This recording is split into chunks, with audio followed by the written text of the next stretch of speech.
All right, Patriot Act, dude. Let's break this thing down. The acts it amended are as follows. The Electronic Communications Privacy Act, Computer Fraud and Abuse Act, Foreign Intelligence Surveillance Act, or FISA Act, or FISA, I should say, Family Educational Rights and Privacy Act, Money Laundering Control Act, Bank Secrecy Act, Right to Financial Privacy Act, Fair Credit Reporting Act, Immigration and Nationality Act of 1952, Victims of Crime Act of 1984, Telemarketing and Consumer Fraud and Abuse Prevention Act. That's everything it changed, not just everything it added on to. So it changed all of those laws, basically either intensifying the government overreach and control of banking or surveillance, and then giving less freedom, wherever they possibly could, to, like, for instance, to telecommunications companies and banks. They had to start handing over their records if they thought it was a terrorist involved activity. And then the Foreign Intelligence Surveillance Act, that was ramped up to include, I think it was under the FISA Act, but I wonder what happens in that case. You're talking about the telephone companies? Yeah. I wonder if that changed, or if that's why like Apple and like Samsung now has like their own private messenger. I wonder if that changes it. I wonder if that makes it like to where they can't get to these records because it's now the private company owns it instead of the telephone company. I think that's part of it. It's privacy. But I was going to say that I'm not sure exactly which act it falls under, whether it was one of the acts that was changed or whatever. But part of the Patriot Act was that a foreigner, someone who's not a U.S. citizen, in other words, can be detained indefinitely without due process. And it's Guantanamo Bay. How does that change on a... Wow, that's crazy, dude. They don't have trials. They never had trials. There was like, you're a terrorist, you're not a U.S. citizen, you have no U.S. citizen rights. I mean, once you are on U.S. soil, you technically have the right to habeas corpus, unless you're a terrorist, quote unquote. Which I will say 99.99% of those people are terrorists and deserve what they get, but that's just a high level of trust for the federal government. You know what I mean? That can be abused quite easily. Yeah, it can be, and yeah, that sucks, man. That's like goes against everything we're known for, Yep. Like that's yeah. I don't know, man. America's supposed to be this whole melting pot, America's not a race, right? And so if you're like basically just saying you're a foreigner, so screw you, it kind of sucks, I guess. Mm-hmm. Like I still agree with like a lot of foreign policies that we would have against immigration and stuff like that because we need them. But what do you mean, like limiting immigration, or just like the vetting process? The vetting process, or limiting immigration, all those things like make some sense. But you can't, like, that's crazy, man. That goes against, I don't know, man. That's like if I go to another country and I'm in a war, like Vietnam or whatever, and I become a prisoner of war. Mm-hmm. Well, that's what it is, isn't it? It's prisoner of war. You're in their country, and they're like, well, you're not welcome here. But a prisoner of war is a very internationally, it is a very it's a technical term. So the prisoners of war, basically, if a war is declared, they have to be released at the end of that war, right? What? Really? Or given due process. Really? Mm-hmm. Only in our country? No, according to the Geneva Convention. Really? Yeah. But does who follow? I guess I would wonder who would follow that then in a war. Isn't it all things go? You know what I mean? I know there's crimes against humanity and stuff like that. Right, like chemical weapons and landmines are banned internationally. North Korea's got them. Yeah. But North Korea is sanctioned by every other major country on Earth. Isn't Sweden bordered by landmines? No. So Switzerland has all of their, so it's a very mountainous country. Yeah. And you basically have to, there's bridges and tunnels everywhere. And all of them that are on the borders are rigged to explode. Okay, there we so go. So they can close their borders in an instant. Right, I just didn't know if it was landmines. It's just bombs. Okay, no, cool. There used to be landmines. So there's landmines a couple places on Earth. Most of them have been removed. But North Korea, there's definitely lots of landmines. And in the sea as well, by the border. And then there used to be some actually, there are some in Guantanamo Bay.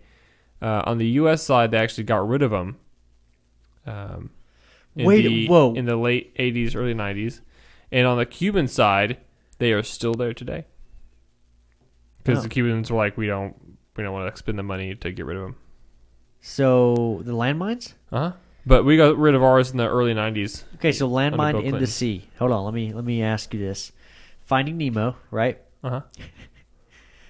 The mines that are in the ocean, they're like on these they like float almost. Uh-huh. Is that what a landmine in the sea is like?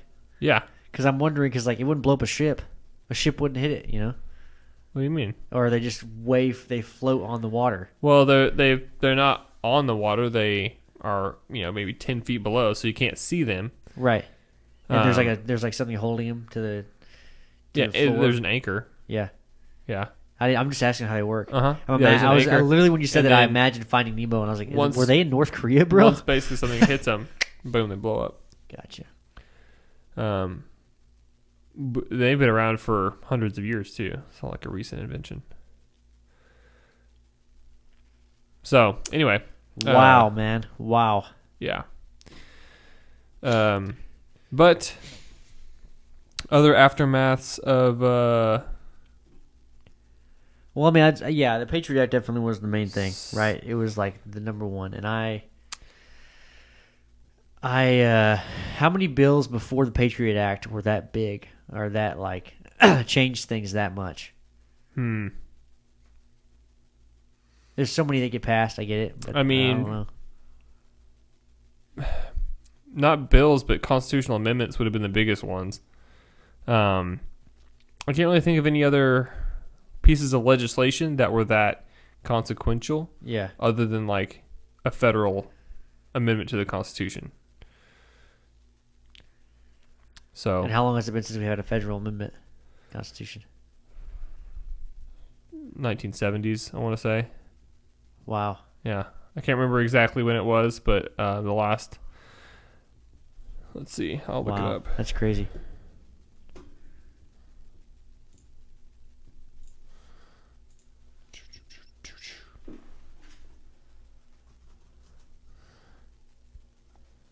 So.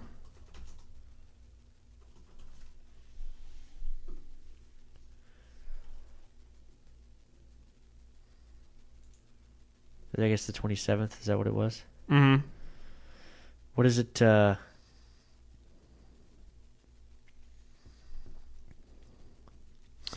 Anyway. The salaries paid to members of the United States Congress. Is that what it has to do with the 27th Amendment? Mm-hmm. Members of the Senate serve 6-year terms. Members of the House serve 2 years. 27th Amendment says that no law can change the Congress people's salaries until. Oh yeah, so they can't give themselves raises during the same term. So they have to be reelected in order to give themselves raises. The fact that they give themselves raises is already just like a insane thing to me. Yeah. Anyway. We're causing inflation, but don't worry, we can give ourselves raises. It's all good. Yeah. And we print the money anyway, so. Whatever. That's so stupid. But yeah, so the Patriot Act, probably the largest freaking piece of constitution or piece of legislature that got passed in recent times. Maybe not until, if Biden passes some of the things he's trying to pass, maybe that would, change things. But I think as far as influence in the federal government's interaction with the people, I think the Patriot Act was definitely the most consequential single piece of legislation ever, and increased the government's ability to surveil citizens unconstitutionally. Well, it was I think there's so many aspects of the Patriot Act that are unconstitutional, but they've been held up over and over and over by the Supreme Court, and that's what's really disturbing is the Supreme Court doesn't seem to have the American people's back a lot of the times, and a lot of that this is since 2000, whenever that 2001. Mm-hmm. This is it was now. passed in October. That's how fast it was. Like a month later. For those of you that I was gonna say, for those of you that can't do math, that's 1 month. Yeah. The thing is that would mean, for those people that are waking up right now, not physically, but waking up to what might be going on in the world, in America, and being red pilled, if you will, or white pilled, or black pilled, or whatever the heck pill you want to call it. You're acknowledging the fact that some conspiracies could be true, or you're acknowledging the fact that it's all for money, or you're acknowledging the fact that politicians suck all the way around most of the time. And then you say that maybe things are bad now. But what you're not seeing is that even in 2001, things were not the best. If the Supreme Court doesn't have your freaking back, what are you doing, Yeah, I think a lot of it maybe didn't make it to the Supreme Court because of quote unquote national security implications, or settlements. The That's U.S. probably why it government happened so fast. We were still freaking out. What do you mean? That's probably why they tried to do it so fast, because we would still be in shock. We're still freaking out.